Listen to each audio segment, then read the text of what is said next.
जिनागम पंथ।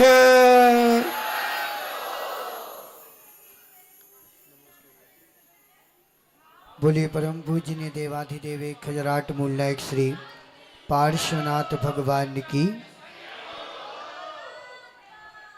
परम पूजनीय देवाधिदेव एक खजराट श्री शांतिनाथ भगवान की।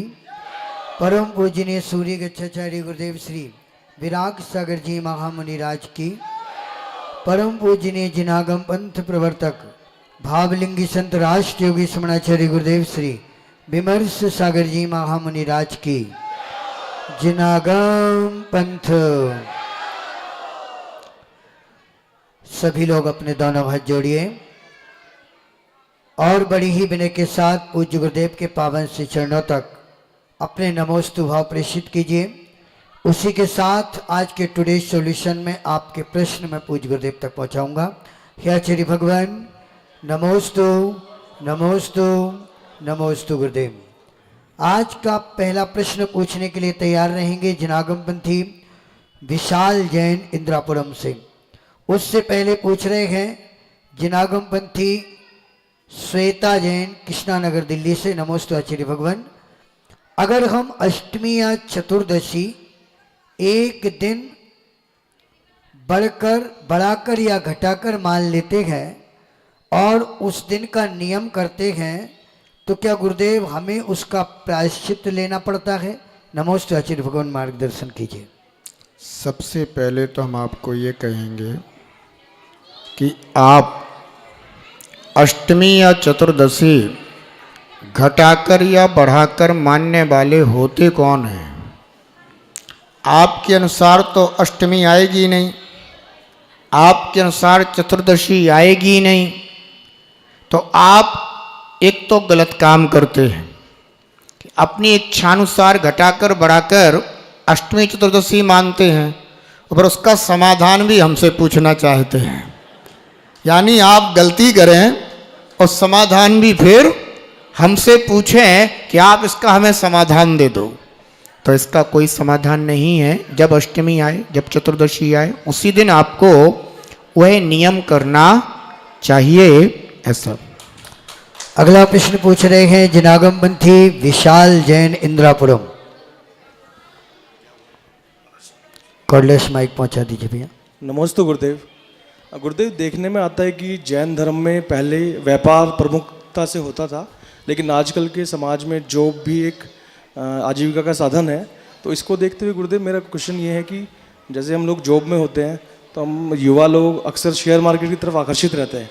तो शेयर मार्केट में निवेश या फिर ट्रेडिंग वगैरह हम लोगों को करनी चाहिए या नहीं, और ये जैन धर्म के सिद्धांतों के अनुसार इसमें कोई दोष लगता है क्या? नमस्ते गुरुदेव। वैसे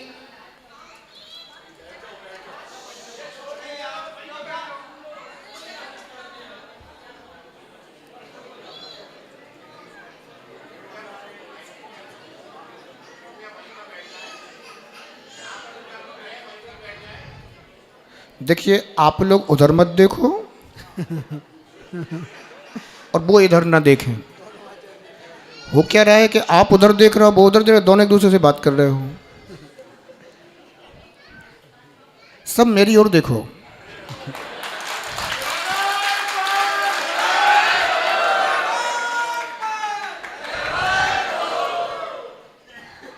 हमें व्यापार करना चाहिए, लेकिन वर्तमान में कोई एक कंपनी व्यापार करती है और अपने शेयर निकालती है। आप लोग उसमें शेयर लेकर के हिस्सेदार हो जाते हैं, तो ये कोई गलत नहीं है। लेकिन ईमानदारी होनी चाहिए। आजकल न जाने कितने प्रकार का फ्रॉड होने लगा है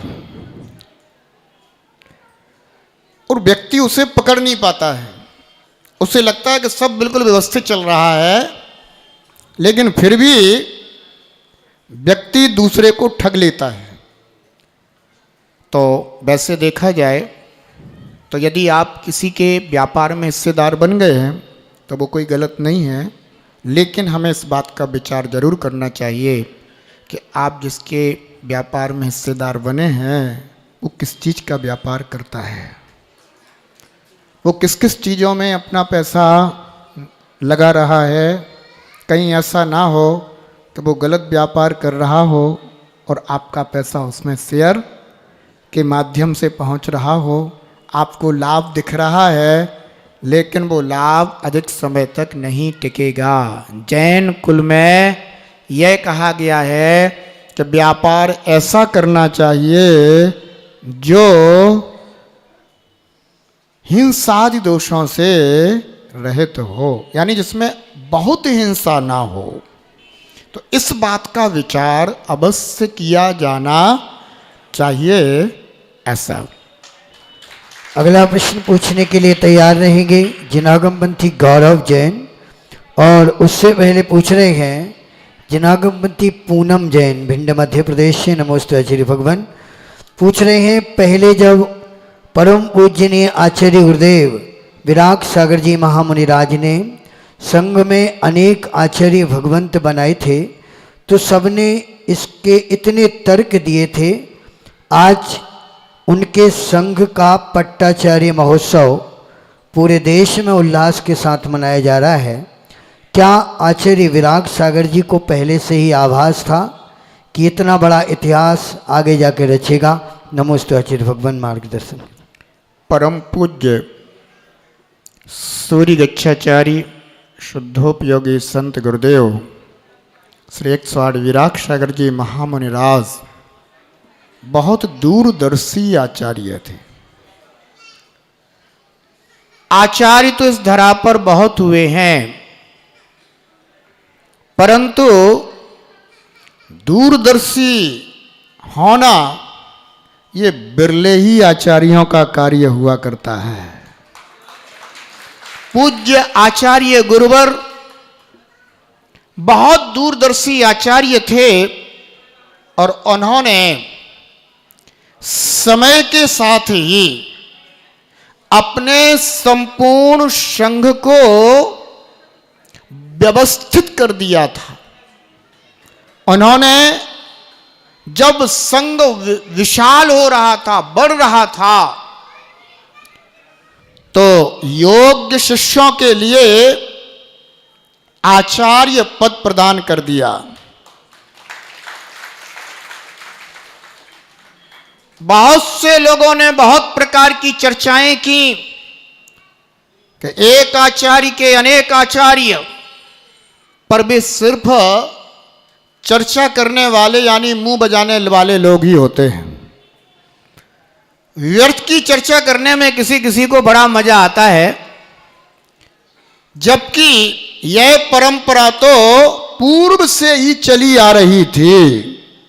लेकिन फिर भी पूज्य आचार्य गुरुवर विराग सागर जी महाराज को लेकर के लोगों को चर्चा करने में बड़ा मजा आ रहा था। परंतु आचार्य बहुत गंभीर होते हैं और वे उसी गंभीरता के साथ आगे बढ़ते रहे, और जो दूरदर्शिता परम पूज्य सूर्य गच्छाचार्य गुरुदेव विराग सागर जी महाराज ने अपनाई थी, वही कुछ चीजें ऐसी होती हैं कि महान पुरुष जब उसको प्रारंभ करते हैं तो लोगों को उस पर नाना प्रकार के तर्क तो ठीक लगते हैं, पर कुतर्क करने में बड़ा मजा आता है। परंतु आज पूज्य आचार्य गुरुवर के द्वारा जो दूरदर्शिता दिखाई गई, जो मार्ग दिखाया गया, उसी का अधिकांश संघ अनुसरण करते हुए देखे जा रहे हैं। और पूज्य आचार्य गुरुवर ने सभी योग्य शिष्यों के लिए आचार्य पद प्रदान कर दिए। 30 तारीख को पूज्य आचार्य श्री विशुद्ध सागर जी महाराज, जिन्हें आचार्य गुरुवर स्वयं स्वामुख से पट्टाचार्य घोषित करके गए थे, उनका पट्टाचार्य महोत्सव। और ये परम पूज्य आचार्य मुनिकुंजर आदि सागर जी अंकलीकर की परंपरा में एक महान आचार्य आगे पट्टाचार्य बनने वाले हैं। निश्चित है कि यह सब अपने समक्ष हम सभी देख रहे हैं और पूरा भारत प्रसन्नता का अनुभव कर रहा है। ऐसा अगला प्रश्न पूछ रहे हैं जनागमपंथी गौरव जैन। नमोस्तु महर्षि आचार्य श्री महर्षि आचार्य श्री, मेरा प्रश्न ये है कि नवजात शिशु को या जिनकी उम्र 1 साल से कम है, उन बच्चों को जब मंदिर में लाते हैं तो उस टाइम हमें किन बातों का ध्यान रखना चाहिए? जैसे कि बच्चों को जनरली हगीज़ वगैरह पहना देते हैं ताकि कभी कुछ वो हो तो ना हो, तो क्या मतलब उस टाइम पे क्या सावधानियां रखनी चाहिए?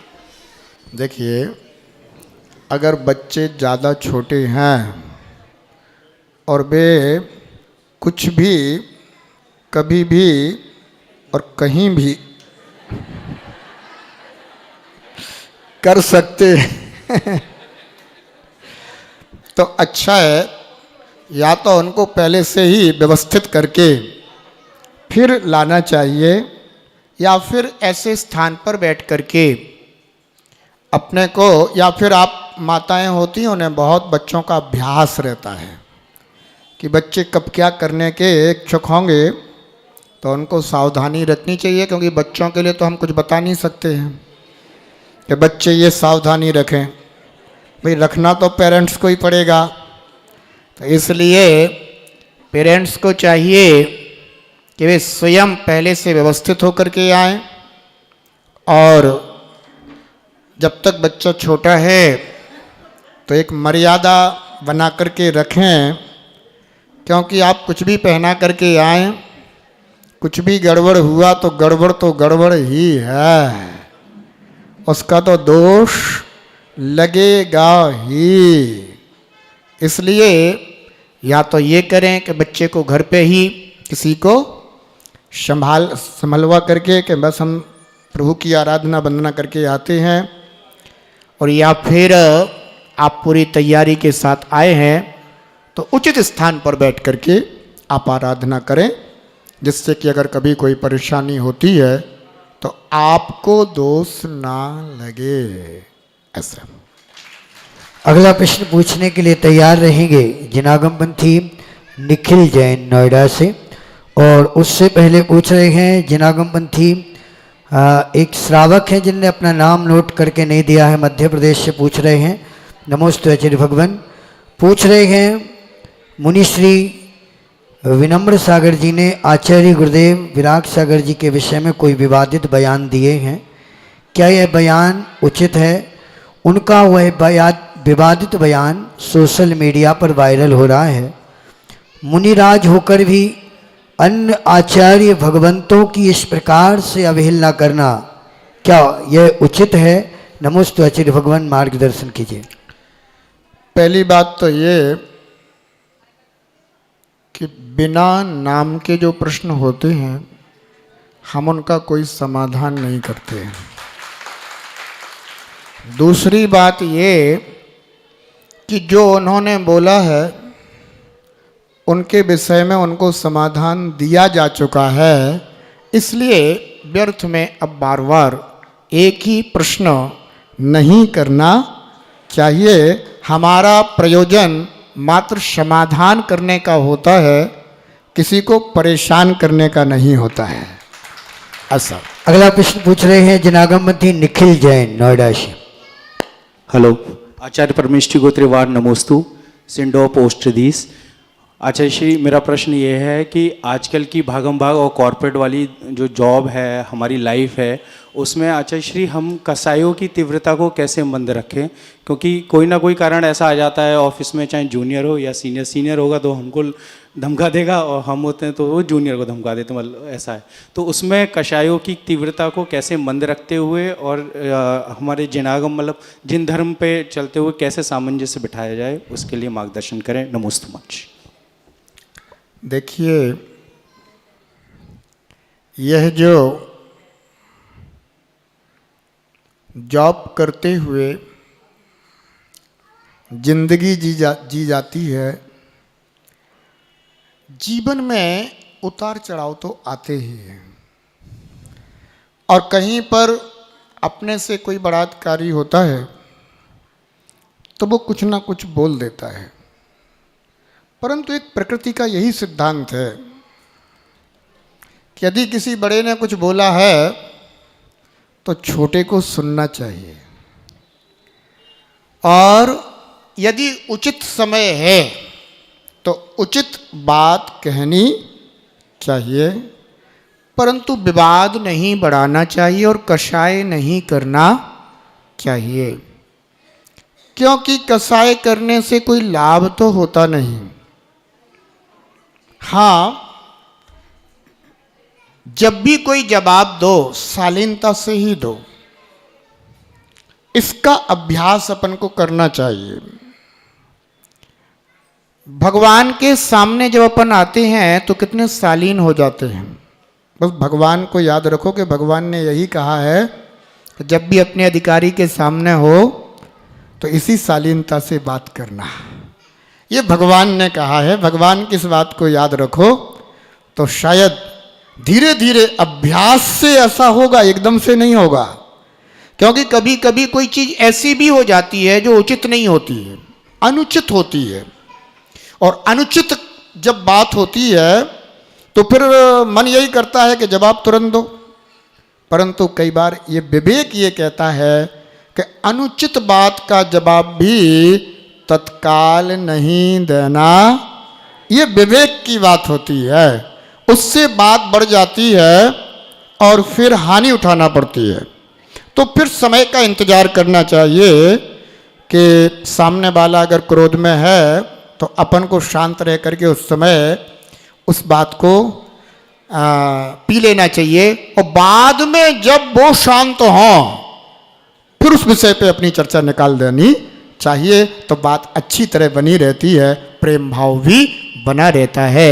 जैन धर्म का पालन तो आप कहीं भी कर सकते हैं, क्योंकि आप जहां हैं वहीं पर सच्चे देव शास्त्र गुरु का स्मरण कर सकते हैं, ध्यान कर सकते हैं, महामंत्र का जाप कर सकते हैं।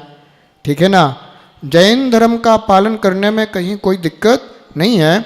बस ये है कि जैसे आपके कर्तव्य हैं तो समय का मैनेजमेंट बना करके आपको उस समय अपने कर्तव्यों का पालन करना होता है, ऐसा। अगला प्रश्न पूछ रहे हैं जनागमपंथी अंशिका जैन, शांति मोहल्ला, दिल्ली से। नमोस्तु आचार्य भगवान। पूछ रहे हैं, पीरियड के दिनों में हाथ से जाप करना या चालीसा पढ़ने से पाप लगता है क्या?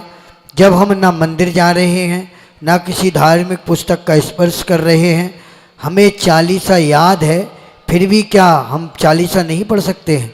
अगर किसी की आदत है कि सोने से पहले और उठने के तुरंत बाद नमोकार मंत्र का जाप करने की, तो वो क्या करे? और गुरुदेव, अगर डेली एक जाप का किसी का नियम हो तो वह क्या करे? आचार्य भगवान मार्ग। यदि आपका कोई नियम है और आप उन दिनों में वह नियम पालन नहीं भी कर रहे हैं तो भी आपके नियम का पालन हो रहा है, क्योंकि आप जिनेंद्रियों की आज्ञा का पालन कर रहे हैं। जिनेंद्रियों की आज्ञा से बड़ा कोई नियम नहीं होता है। इसलिए उन दिनों में अगर आपका जाप का नियम है और जाप आपने नहीं करी है तो भी आपका जाप का नियम हो गया है, क्योंकि आपने जनाज्ञा का पालन कर लिया है। या फिर आप चाहें शुद्धि होने के बाद आप अपने वो जाप पूरे कर लीजिएगा। उन दिनों में द्रव्य से आप कोई भी क्रिया नहीं कर सकते हैं। जो भी क्रिया करना है आप भाव से करते रहिए। आप कुछ भी मुख से ना बोलें, क्योंकि मुख से बोलना द्रव्य क्रिया है। आप मन ही मन में भाव से रमोकार मंत्र भी जप सकते हैं, माला भी कर सकते हैं, है ना। सोते और उठते समय भी 9 बार रमोकार मंत्र पढ़ सकते हैं, लेकिन हाथ पर आप काउंटिंग नहीं कर सकते। ये द्रव्य क्रिया हो जाएगी। द्रव्य क्रिया नहीं कर सकते, भाव क्रिया करने में किसी प्रकार की कोई परेशानी नहीं है, ऐसा। अगला प्रश्न पूछ रहे हैं कविता जैन, सेक्टर 50 नोएडा से। नमोस्तु आचार्य भगवान। पूछ रहे हैं ऋषि मंडल स्तोत्र किसको पढ़ना चाहिए, क्योंकि ऋषि मंडल स्तोत्र के एक श्लोक में लिखा है कि उस मिथ्या दृष्टि लोग अगर उसे पढ़ते हैं तो उन्हें बाल हत्या का पाप लगता है। गुरुदेव सम्यक दृष्टि किसे माने, कौन है, किस प्रकार से करें, मार्गदर्शन कीजिए। नमोस्तु आचार्य भगवान। मैंने आज तक ऋषि मंडल स्तोत्र पढ़ा ही नहीं है, इसलिए हम ऋषि मंडल नहीं पढ़ते हैं। हम परम ऋषि स्तवन जो होता है वो जरूर पढ़ते हैं। इसलिए सच्चे देव, सच्चे शास्त्र और सच्चे गुरु यानी बीतरागी जिनेन्द्र देव, भगवान जिनेन्द्र देव की वाणी जिनवाणी और निर्ग्रंथ दिगंबर वीतरागी मुनि, इनकी श्रद्धा करने का नाम सम्यक दर्शन है। तो आपको सच्चे देवता गुरु का श्रद्धान रखना चाहिए, उन्हीं की भक्ति, उन्हीं की आराधना, उन्हीं की अर्चना करना चाहिए, उन्हीं के स्तोत्र पढ़ना चाहिए, ऐसा। आइए इसी के साथ अब शेष प्रश्नों को कल रखेंगे। दोनों हाथ जोड़िए, पुनः पूज्य गुरुदेव को नमोस्तु निवेदित करेंगे। हे आचार्य भगवान, नमोस्तु नमोस्तु नमोस्तु गुरुदेव। ओम ह्रीं श्री आदिनाथ जिनेन्द्राय नमो नमः। ओम ह्रीं श्री आदिनाथ जिनेन्द्राय नमो नमः। ओम ह्रीं श्री शांतिनाथ जिनेन्द्राय नमो नमः। ओम ह्रीं श्री शांतिनाथ जिनेन्द्राय नमो नमः। ओम ह्रीं श्री पारसनाथ जिनेन्द्राय नमो नमः। ओम ह्रीं श्री पारसनाथ जिनेन्द्राय नमो नमः। जय बोले 24 तीर्थंकर भगवान की। जिनागम पंथ। बोलिए परम पूजनीय भावलिंगी संत संग श्रोमणी आदर्श महाकवि श्रमणाचार्य गुरुदेव श्री विमर्श सागर जी महामुनि राज जी की। जिनागम पंथ।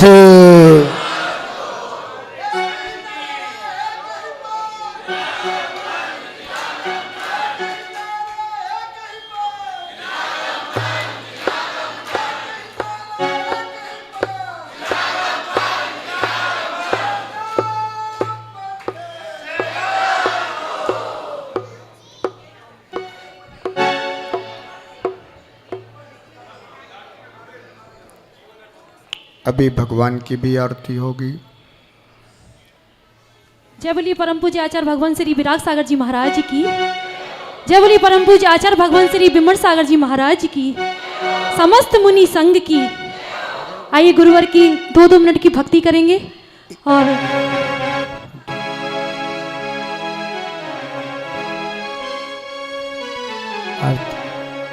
गुरु विमर्शा।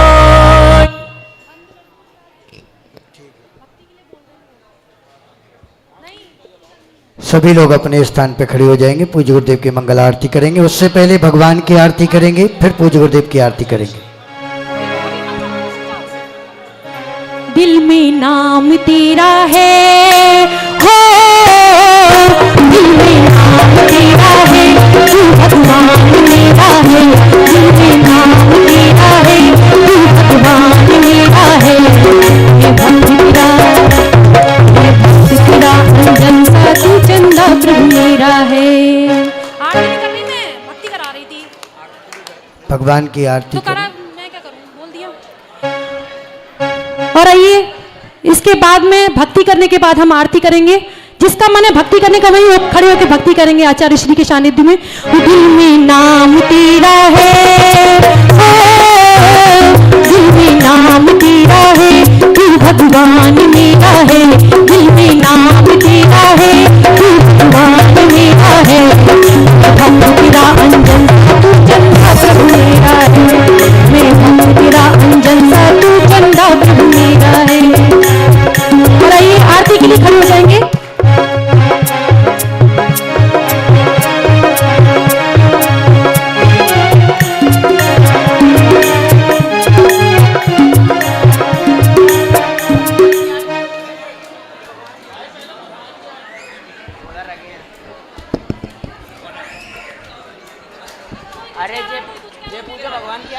जय बोली पंच परमेष्ठी भगवान की। आएगा तो बाजी छोड़ी लो। भगवान जिनेंद्र के सम्मुख हो जाएंगे क्योंकि हम सभी यहाँ पर सर्वप्रथम जिनेंद्र देव की पंच परमेष्ठी की आरती करेंगे। अपने अपने हाथ में दीपक ले लीजिएगा और आइएगा करेंगे प्रभु की आरती। तो बाजी छम छम छम छमा छम बाजी घुंघरू बाजी घुंघरू हाथों में दीपक लेके आरती करूं। छम छम छम छमा छम बाजी घुंघरू बाजी घुंघरू हाथों में दीपक लेके आरती करूं। मेरी की मंगल आरती की पहली आरती अरी घंटाड़म। पहली आरती अरी घंटाड़म कल खातिया चौना सायम। चारो गुड़ पानी गुड़ वंदना करूं गुड़ वंदना करूं। हाथों में दीपक लेके आरती करूं। बाजी छम छम छम छम बाजी घुंघरू बाजी घुंघरू हाथों में दीपक लेके आरती करूं। जय बोलो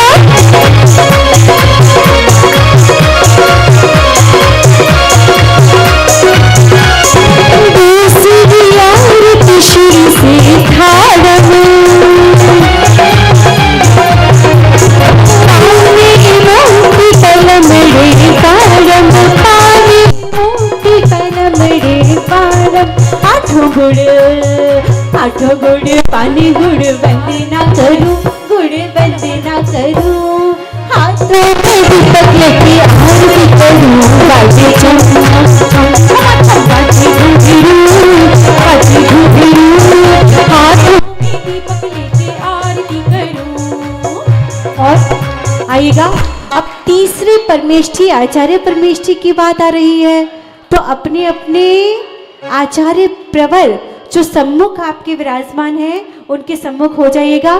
तीसरी आरती आरती आरम तीसरी आरती आरती आरम पंचाचार्य विपुल सहनारम पंचाचार्य विपुल बड़ियारम।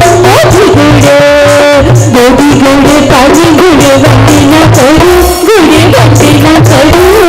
हाथों में दीपक लेके आरती करूं। बाजी छम छम छम छम बाजी घुंघरू बाजी घुंघरू हाथों में दीपक लेके आरती करूं। चमकी आरती बछाया रंग नीला रंग हजार आरम। 25 गिरधारी अपारम 25 गिरधारी अवतारम। ज्ञान गुड़ पानी गुड़ वंदना करूं गुड़ वंदना करूं।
देवे श्री महर्षि साधु जी महामुनिराज की जुनागढ़ पंथ आएगा। पूज्य आचार्य भगवान की आरती करेंगे यहाँ पर। नमः गुरु विमर्शाय पंथ जिनागमाय च आत्मविद्या प्रकाशाय सिद्धि प्रदायिनी।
भक्त जनों के भाग्य सवारे योग मोक्ष की जय जय जय। भक्त जनों के भाग्य सवारे योग मोक्ष की जय जय जय। योग मोक्ष योग मोक्ष की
जिनागम पंथ जैन यूनिटी मिशन।